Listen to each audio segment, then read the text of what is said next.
This evening we are joined by consultant podiatrist Julian Livingstone. Julian graduated in 1990, a long time ago now.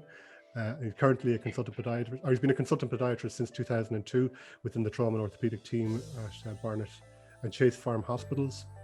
And he was the first such consultant appointed in the UK.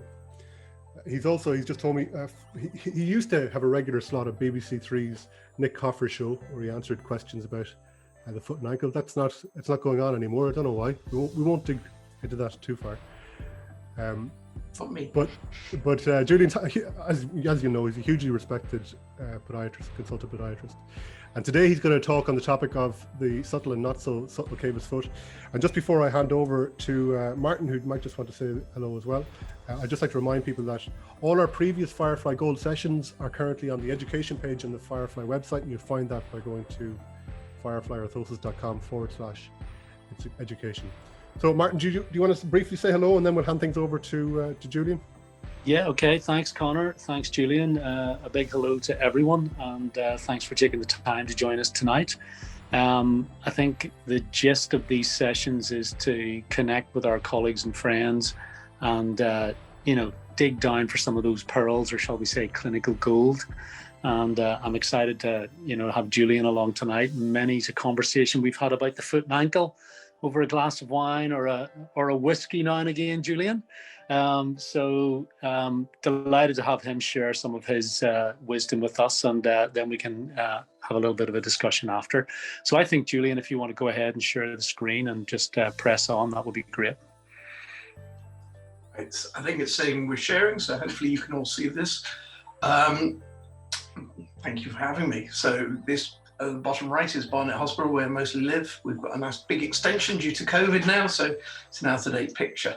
But let's try and move slides. Oh, there we go, go too quick. So, like all feet, they come in different shapes and sizes. Everybody, I hope, has heard of the cavus foot, top left.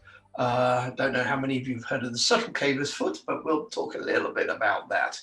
And it is like every foot, any foot can get a pathology, any foot can get a problem. Different feet tend to get different problems, and we'll talk about that. So in terms of feet and problems, we know that certain feet used to have certain problems. And going back to the days of Harris and Beath, where they did the first military study looking at the Royal Canadian Army, worried about flat feet.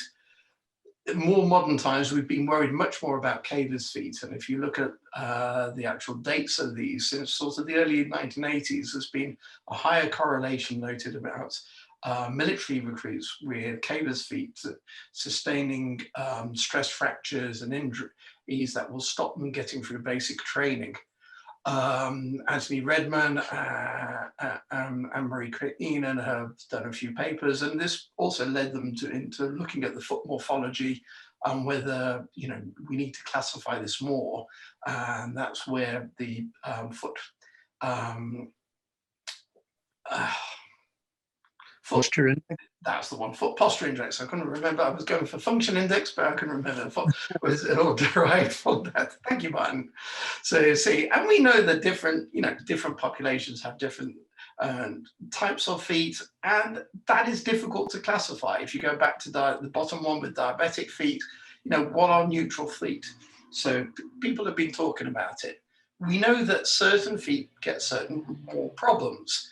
We know that a flat foot, it tends to get more tibialis posterior issues. We know that cavus feet tend to get more issues in terms of overuse injuries. The way I like to think about these things is flat feet are floppy feet, high arches are rigid feet. Something's got to be holding it up, so therefore it's more rigid. You go run on something that's more rigid, you're going to get more stress. But your typical things such as peroneal tendon issues, stress fractures, compartment syndromes, even trips and falls come up. And this is pulled out from a paper by Manoli and Graham looking at the subtle cavus foot, but I think it applies to the cavus as much as the subtle cavus. So what are the biomechanics around this? Well, Martin wants 10 minutes.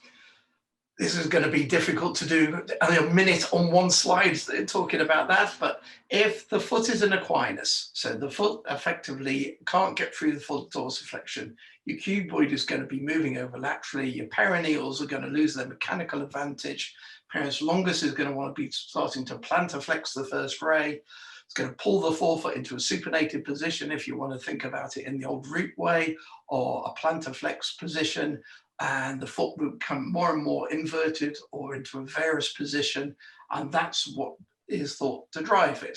Whether that is coming from a neurological element or a mechanical element is always the big debate. Hopefully that sort of is understandable and seeable, and if you think about axes and the movement of it laterally, that is how you need to think about it, and you basically think about it in terms of where it's coming from. So the first thing you do when you have somebody at times is look at them. If it's bog standard obvious, such as the top left, where the heel is sitting into a varus position, they've got that classic Haglund's bumpy bit at the back where the lateral tendon is going, the first ray doesn't hit to the ground, then you're probably thinking mechanically that's hindfoot driven. But there are certain key features you can look for. Have you got a lot of pressure over the first ray? Do you have this bump over the metatarsal head, known as the metatarsal bump? One of the cutest and nicest signs to look for in terms of feet is a peekaboo heel. If you look at the bottom there, is the calcaneus peeking out. It's kind of the opposite of thinking about a too many toes sign. This is a too little toes sign. So looking from the front, can you see the actual medial aspect of the calcaneus poking out from there, or can you not? Is the foot aligned or is it not? And you can tell all this from just basically standing the patient up and having a look at them. When you see anybody with a high arch, the first thing you should do is think neurology. Charcot-Marie-Tooth, or as it's now known, hereditary sensory neuropathy is common. It's the most common uncommon, and 1 in every 2,500 patients will have it.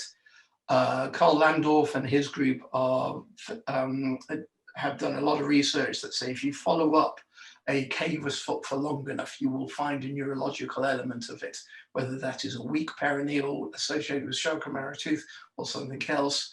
So especially in children, you must think neurology. And you've got to go through the whole examination. You want to check their reflexes. You want to make sure that they've not got exaggerated reflexes. You want to make sure that they've got normal sensation. Go through the dermatomes, make sure they've got sensation over every single dermatome.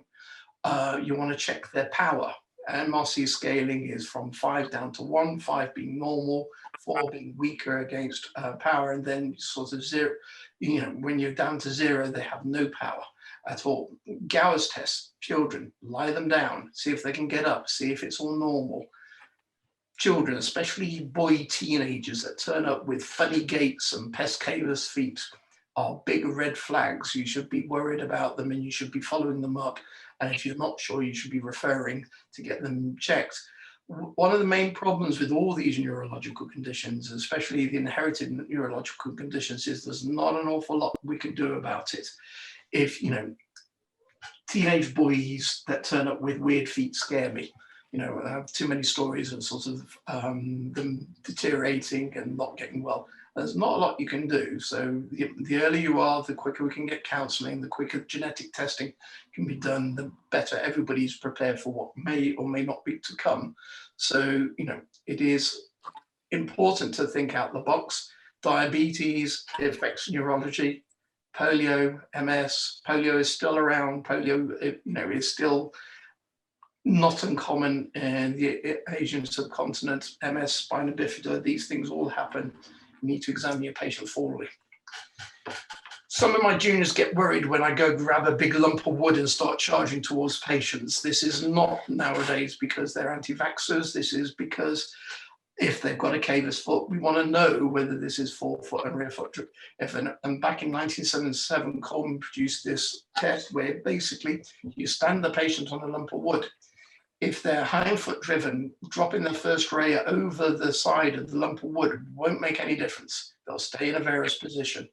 If they're forefoot driven though, as you put pressure, as they stand, the heel will basically evert and they'll go down into a more neutral or into a valgus position. But normally it is neutral. It's rare that they're actually going to go into that valgus position as shown in number 2. But basically it shows that some mobility, it shows that they're forefoot driven. If you want, it shows that they've got a plantar flex first ray, they've got a supinated forefoot. That's what it's demonstrating. And back in 1977, this was a point where, you know, Ruth, Reed and Ryan were talking about their aspects of how you look at feet. And this is the orthopedic version of having a look at subtalar neutral. I take x-rays a lot. I like to know basically where the angles are, where everything is. That on the left tells me this person has a cavus foot. I don't think you can argue with that. If you've got it there, metatarsus adductors will show you whether they're driving their first ray. It will you know, you can, an AP and a lateral weight bearing x-ray will tell you an awful lot in my viewpoint.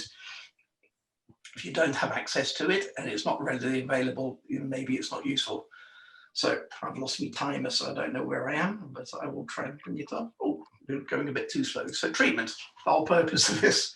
So cavus feet, first thing, least dangerous thing you can do is orthotics. So it should be your first line treatment. You can think of it in all sorts of ways. You can do root, you can do gait analysis, but basically, if you think about it, is it forefoot driven or is it rear foot driven? This is going to make a difference to your prescription of your orthotic. Forefoot driven cavus, I think, are the easier ones to treat. They're the easiest ones to give the orthotic to, and they're the easier ones to fix. You must give a first ray cutout. If the first ray is trying to plantar flex, so it's driving through the ground, and you don't allow it to drive through the ground, you're just going to associate more and more pathology, and you're going to allow the foot to go more and more into a varus position. You can think about lateral forefoot valgus posting. Some people even advocate you put a little bit of a forefoot or varus post on to allow the first ray to drop down more. But think about what the toes are doing. In terms of cavus, they're normally clawed, they're normally trying to retract. You want to get them down. Metatarsal pads, Morton's extensions are worth thinking about. Do you need a rear foot post? Well, you definitely might think about a rear foot post, but you must make sure the arch isn't irritating, so fascial accommodation is useful. And think, as I said, high arches, cavoid feet are rigid feet. You therefore need bouncy orthotics. Not too bouncy that's an accommodative orthotic, but basically you want a functional one. Giving them a rock hard rigid orthotic is just going to make things worse. If it's rear foot driven, then you can think about putting a lateral valgus or a lateral rear foot post. Be careful about where the axis is. So you've got to think about whether you want a lateral phalange, you need an extra wide orthotic so that the actual axis is within. You can think about a cuboid pad. They often will have a very high lateral arch as well as a medial arch, and a cuboid pad will help stabilize the perineals. Again, beware, you don't want to be putting too big a high arch. Martin probably will talk about this, but it will irritate. They'll often have a very prominent plantar fascia, and that can irritate against the orthotic. Deep heel cup. The deeper it is, often the better it is, because it will allow the foot to sit within there. Some people advocate a heel raise. It depends how rigid, it depends on the neurology. But definitely orthotics, you can build heel raises in, and that can accommodate for a fixed equinus. Sometimes you need to increase that lever arm. So if the axis is that much, you can think about a lever arm, and a rigid brace basically has an orthotic built into it. It's got a very deep heel cup, so it sits in the foot, and it's basically the old UCBL type design. You've got the axis over the ankle, so you're not going to get any issues in terms of the equinus. Everything's a bit semi-rigid, so which is a good thing in terms of cavus, and you can put in the lateral arch suspender. This is big toe, this is little toe. Sometimes they get very confusing, so that's lateral. So this is trying to pull the foot over that way. And I think that is my 10 minutes. But just always get a little just aside at the end. I always get told there's no evidence with orthotics. People are doing RCTs, Joshua Burns, and as I said, the group by Carl Landorf have done quite a few RCTs. If you look at the orthotics there, this is not the most Cavus posted orthotic, but they found a difference between a flat orthotic and something that's trying to move the foot. And they did find that it improved them. So there is evidence. For your reference, there are some references here. There are thousands more. These are some I've just stolen off people. But Anthony Redman has done a lot. Carl Landorf's group have done a lot. Hilton Men's with him. And Joshua Burns' group have done a lot around Cavus feet. Thank you. Okay, wonderful, Julian. Thank you very much for sharing with us. What do you think is the most difficult thing to treat about, say, the pretty advanced cavoid foot? What gives you the most challenge? If they are neurological and if they are becoming fixed in terms of that neurology, so the more fixed the foot is, the more difficult it is to get it to move. I would say there is in the United Kingdom greater resistance because of the caliper issue of Ritchie braces. People are happy with orthotics to a certain degree because you can hide them in the shoe. When it becomes more noticeable, people don't like it as much. But basically, the more fixed a deformity, the harder it is for an orthotic to actually influence it because there's less movement. Okay, interesting. I mean, I find that I think in clinical practice, all of us that are probably watching this or listening in do come across the subtle cavo varus foot type and, of course, Pes Cavus. And I think for most practitioners, it's probably easier to treat the Pes valgus foot type that has some sort of pathological injury to a structure like a tib post tendon or a plantar fasciopathy. I think the Pes Cavus is a more difficult foot to treat. Yeah, I would agree. You would agree, yeah. I mean, and I think probably you've touched on it because you know that little bit about the Charcot-Marie tooth, and then really following the Pes Cavus foot, that there may well be some underlying neurological condition. Maybe we're dealing with stuff that's a little bit more complex. And I suppose if you think of the Pes valgus foot type, anything that kind of props that up can offload the medial structures. But it's actually more difficult to treat, I think, the overloading of lateral structures. And how do you start to create pronation moments of force? And you touched on that with your designs, and you mentioned a UCBL design. And for those listening, that really would be the deep heel cut, lateral flange, medial flange, really sort of grips the heel, doesn't it? Yeah.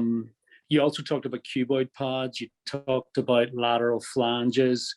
You talked about valgus posting on the rear foot and indeed even on the forefoot. So all of those things can impart pronation moments of force. I think one of the things I would be really focused on when I'm looking at these subtle cavo varus foot types and the Pes Cavus is the position of the medial and lateral malleolus. And I think really that came from you and I spending time with Doug Ritchie in the States, and him saying, look, lift your eyes up from the calcaneum. What's the position of the posterior, the position of the lateral malleolus? Is it prominent? Is it posteriorly displaced?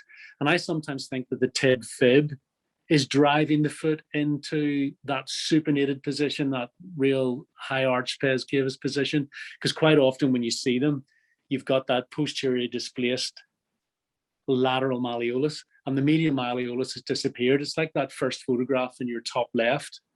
You just get this really it's the tib fib driving that foot into Pes Cavus, and I've seen that with quite a few Charcot-Marie tooth patients. And of course, probably underlying that is the neurological, cause of it. One of the things you talked about was plantar fascial grooves and using them to prevent sort of medial irritation. I think sometimes if we take a cast or a scan of a very high arched foot, and then we design a product based on that scan or that cast, sometimes the high medial longitudinal arch shape supinates the foot further, or it creates a supination moment of force.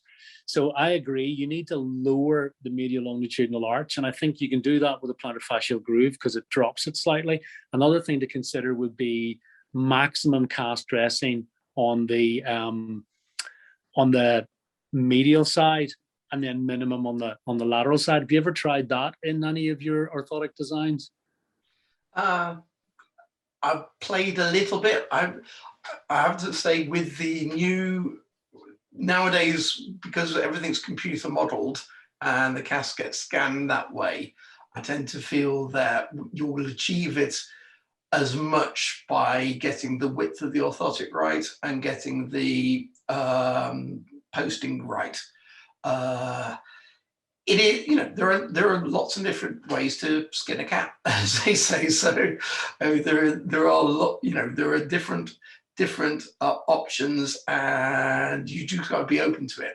I would agree with you that I do find Cavus much more difficult, and I would come back to the statement that flat feet or floppy feet, rigid feet are high arches are rigid feet, and making something rigid flexible is much more hard work than making something flexible rigid. You can make a flexible foot more rigid by wrapping it with anything. You've got to think a little bit more outside the box when you're dealing with Cavus feet. Okay, thanks. There's a question has come in, Julian. Someone's asked, could you run over the Coleman block test again? Just explain that. Yeah, so if you, I don't know if people can people see me, or is it just the screen? No, they can see you. Oh, okay. So if you have a block of wood and you stand on a block of wood, if you're just standing on the ground, think about that picture number 2. If we go back to, all the way back to the beginning. If I could do this quick. So if we're going back to this, so if you're just standing, the foot's going to be falling into varus. So you're going to have a supinated hindfoot. If you put your big toe over, so you're dropping down, then the foot should rotate. The question is, how much does it rotate? Does it rotate to neutral? So would that just get straight? Well, this foot here is never going to get into a valgus position. This foot here might think about getting a little bit more valgus. So you never see it getting that. But the issue is, does it move? So if you allow the first ray to actually drop down off the edge of, if you want to step, then you should see some movement in the hindfoot. If there's no movement in the hindfoot, you know you've got a fixed varus hindfoot.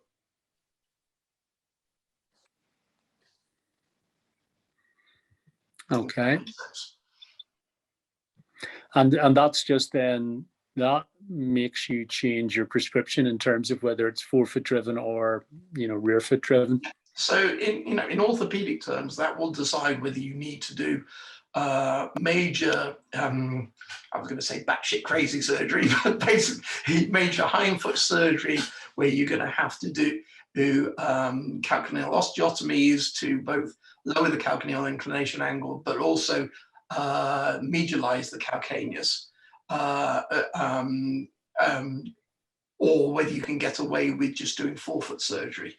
And a lot of times the surgical decisions will be made just purely on the basis of the Coleman block test. Wow, I mean, batshit crazy surgery on the basis of a wooden block. Well, so see, so and nowadays, those orthopedic surgeons give us stick for our prescriptions. So nowadays, the new in thing nowadays is a standing CT, and a standing CT will give you a better idea. So as I said, we look at X-rays. Obviously, you wouldn't do surgery without doing X-rays, but Coleman block test is often used to assess whether you need to do rear foot surgery as well as forefoot surgery, or whether you can just get away with elevating the first ray to allow the foot to be more in a neutral position if you want. And what you're looking for, is to get the calcaneus under the ankle. As you know, Doug and you and I have talked a lot. Forget neutral. The calcaneus has to sit underneath the ankle. If it sits underneath the ankle, then as you hit the ground, you're going to be stable. If it's not sitting under the ankle, then you're going to be going one way or the other. Yeah, keep it simple. Another question, Julian, this has come in from Ramsey. Had a patient referred to me for gait analysis who had a neuromuscular condition and was getting Botox injections for this. Have you come across the use of Botox injections as a therapy for, e.g., Charcot-Marie tooth? less for, not for Charcot-Marie tooth specifically, because you've already got weakness, but it's regularly used in terms of cerebral palsy. I use Botox. When I say I use Botox, I get my radiologist to do it, because you want to know where you're going in the right muscles. But for tight Achilles, you can sometimes use Botox in neurological conditions for, rather than going for surgery. Botox has a limited lifespan. It's safe, contrary to what you think, because it's poison, but it's safe. It will wear off, and therefore you can do it again, whereas surgery, if it doesn't wear off. So commonly, neurological conditions, Botox is used for, and the classic being cerebral palsy, because you're getting that spasticity and contracture. So to stop the contractures, they use Botox from quite an early age nowadays. In terms, Julian, of your experience working in with an orthopedic team, how quickly do the surgeons move towards doing sort of hindfoot or forefoot surgery for Pes Cavus? Or are they going to exhaust conservative measures first, or will they be quite aggressive within an NHS facility? Well, obviously different surgeons, different things, but we, my team, we like conservative first. That's why I'm appointed. So, okay. Orthotics, my mantra with orthotics is, both privately and NHS, the worst this is going to do is cost money and time. This isn't going to make you worse. Surgery has one of two outcomes in terms of foot and ankle. You are better or you're worse. You cannot have surgery and be the same. So therefore, you are taking, if you want that educated gamble, there is this abundance of caution is not a medical term, it's a political term. We are constantly warning patients about the risk and the benefit of anything. If you are struggling to mobilize, and the fundamentals come down to it, the reason we have podiatrists, the reason we have orthopedic foot and ankle surgeons is to keep people mobile. If you're not mobile, your health deteriorates, and your health deteriorates quite quickly. So therefore, surgery is done because your mobility is not going. The patient on the top left there is going for surgery, or has had surgery, actually. I did it about 2 weeks ago. But the decision was we don't need to do hindfoot reconstruction surgery because we had a proper look. What we're doing is taking down the perineal tubercle, because that is lighting up like a Christmas tree on an MRI, and it's getting irritated by the perineals and the risks of tear. So we're going to repair the perineals. We're going to take down the perineal tubercle, and he's got some orthotics that will keep him in a better place. And then he's going back to doing his marathon running, because that's actually how he irritated it. So he's a very fit, active guy, and he wants to keep running, and he wants to keep doing triathlon, and that's what we're there for, to keep him going and doing as much as we want. So, however good or bad a foot looks, you've got to look at the rest of the patient. And I see lots of people where I'll go to them, have you got a family history of this? And they go, yeah, we've got Charcot-Marie tooth. The whole family have. There's nothing we can do about it, but we're all fine, and we're just running around, and we just know about it. Well, you've touched on a lot of things in that little, I'm going to say rant there, Julian, but you talked initially about keeping people mobile, and that being a sort of a factor in terms of whether you proceed to surgery or not. So that's really interesting, and the role then that we as a podiatric profession really play in trying to keep people mobile, which I think is so crucial. And we could talk a little bit about footwear advice and all of that, because that does play a part, I'm sure, in this. But then you moved on then really to talk about, just helping people to do what it is they want to do. And also that the minute you do surgery, you can't kind of reverse that to a certain extent. Whereas if you've got something like an orthotic device or a Ritchie brace that somebody doesn't like, or it irritates them, or they, we'll just take it out. And I think that's the wonder of it, is that we can just say, that's not working for you, take it out. And then that opens a whole other question about, well, what happens specifically privately? What do you do when someone comes back and says, these orthotic devices aren't working? Are people prepared to refund their patients? Are they not? Maybe that's a whole other discussion for another time, perhaps, But sometimes I think about it in the sense of, it's not working for you, take it out of your shoe, you're fine. You haven't done something that's structurally you don't have a screw in your foot that, you can't, change the position of a bone now. So I kind of think that we're in a very lucky position to be able to say, yeah, take that thing out of your shoe, and then we can choose what way we handle sort of the consequences of that, whether we refund people or not.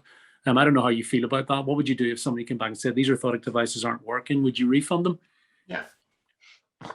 Yeah. I agree. Yeah. To a certain extent. I mean, I think sometimes I tried to get them so they did work, but ultimately at the end of the day, if they really hate them, or if they're not right for them, then it's easy to give them money back. And that generally, I think that's the Royal College of Podiatry's advice: refund it. So that's why I don't put a huge markup on the orthotics, because what I can't refund is my opinion. So privately, I charge for consultations and I charge for my opinion, and they can't ask for that back because it's still my opinion, whereas they can ask for the money back for the orthotics. Okay, well, that's a slightly different structure, and I do know your pricing structure, so I know how you've kind of set that up. I mean, it's an interesting point, I think, to bring up, and for people listening, a really valid one.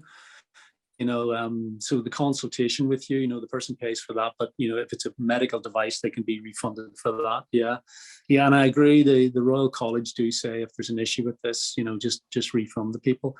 I think what happens for all of us is that we get a little bit on our high horse, where we think, hang on a minute, this has cost me this, and I put this amount of time, energy, and effort into it. But I do think in the long sort of term, it's probably better to say, look, my intent was really to serve you as best as possible. I did everything I could to serve you, and okay, I can make a certain, percentage of the fees refundable. But Steve Wells just mentioned it's all about managing the expectations, and I think that constantly comes up for me in Firefly. I get a lot of messaging on WhatsApp and other platforms saying, okay, I've got this patient, I have a problem, how do I manage this?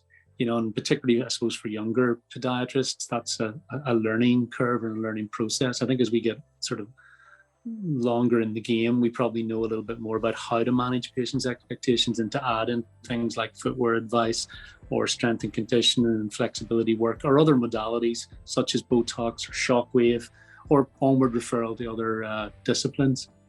Let's see, we're at 7:34. Let me just check if there's any more questions, Julian. Nothing else has popped up there. Anyone got any last minute questions, or shall we wrap it up for this evening? We're ready to wrap up. I think we're good. So I think we can wrap it up for tonight. And thank you very much, Julian. Thanks, Connor. And thanks for everyone who attended. Thanks, and have a good evening.